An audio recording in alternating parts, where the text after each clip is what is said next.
Assalamualaikum warahmatullahi wabarakatuh.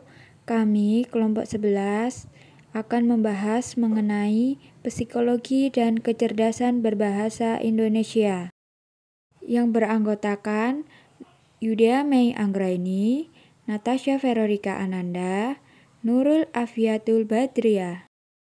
Tahap perkembangan bahasa anak. Dalam bahasa ada 4 bagian. Yang pertama, fonologi, kedua, semantik, ketiga, tata bahasa, keempat, pragmatis. Ada 3 tahap perkembangan bahasa anak. Yang pertama, prabicara. Yang kedua, kata-kata pertama permunculan nama. Yang ketiga, kombinasi kata. Kecerdasan verbalinguistik bahasa anak SD.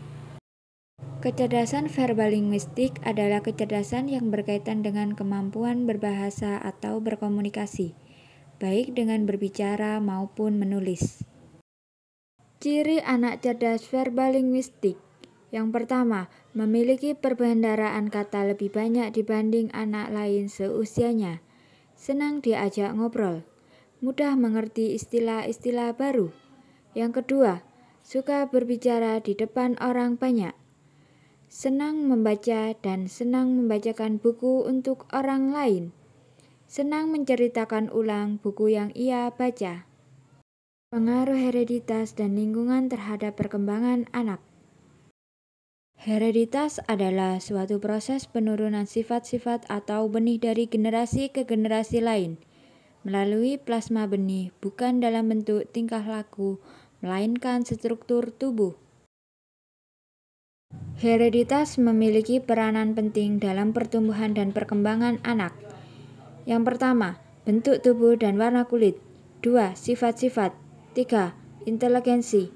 4. Bakat dan 5. Penyakit. Pengaruh lingkungan. Yang pertama, keluarga. Kedua, sekolah. 3. Masyarakat. 4. Keadaan alam sekitar. Psikologis kemampuan berbahasa anak.